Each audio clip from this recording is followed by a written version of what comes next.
Alasan perokok pasif lebih berbahaya dari yang aktif. Penasaran? Yuk simak ulasan selengkapnya hanya di channel kitasehat.com.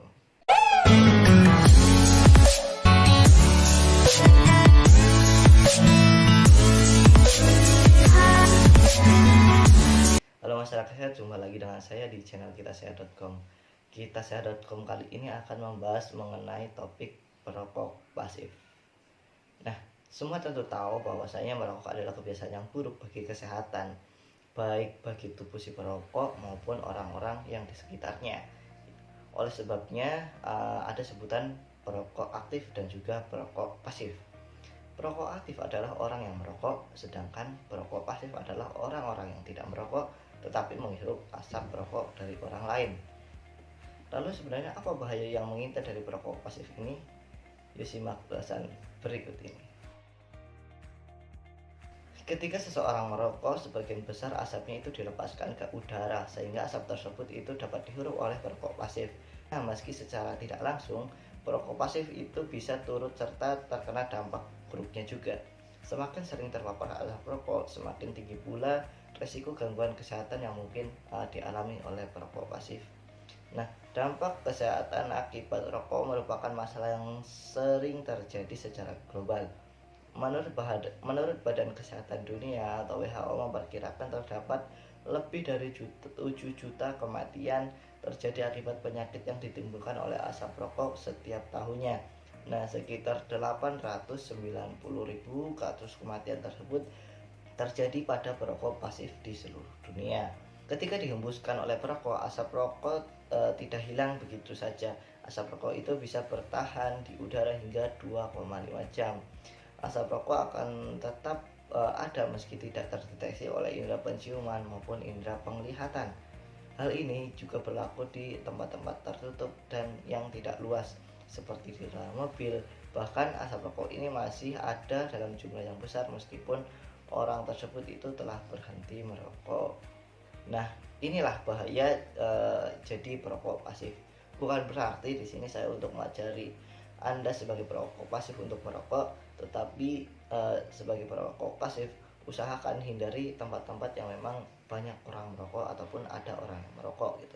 Nah, asap tembakau mengandung sekitar 4.000 bahan kimia yang lebih dari 50 diantaranya telah dikaitkan dengan kanker.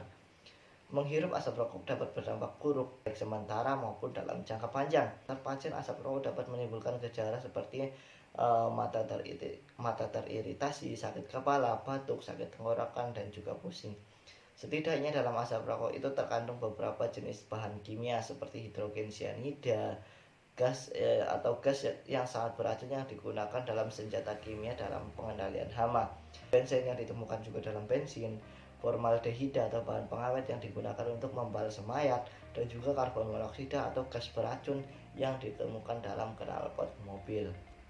Nah, sering menghirup asap rokok secara pasif dapat meningkatkan resiko seseorang untuk terserang penyakit kanker paru-paru sebanyak 25%.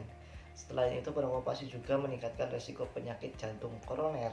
Penyakit jantung koroner ini dapat menyebabkan serangan jantung, nyeri dada, dan juga gagal jantung yang bisa mengakibatkan kematian.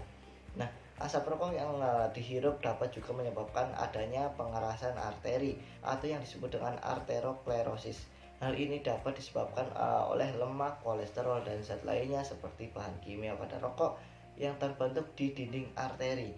Nah, pengerasan pembuluh darah ini dapat menyebabkan penyempitan arteri dan menghalangi aliran darah. Sementara itu, pada wanita hamil yang dalam masa kehamilannya terpancing asap rokok beresiko lebih tinggi untuk mengalami komplikasi seperti keguguran, bayi lahir mali, dan bayi dengan berat badan di bawah rata-rata atau BBLR. Itulah sedikit penjelasan mengenai bahaya perokok pasif. Sekali lagi di sini saya tidak mengajari Anda atau menyuruh Anda bagi perokok pasif untuk merokok aktif. Tetapi hindarilah tempat-tempat yang memang banyak paparan dari asap rokok, dan juga hindarilah orang-orang yang memang sedang merokok. Tegurlah dengan halus keluarga Anda jika merokok di samping Anda, apalagi di samping anak kecil atau orang-orang yang sedang hamil. Oke, mungkin sampai sini dulu pembahasannya. Cukup sekian dan terima kasih.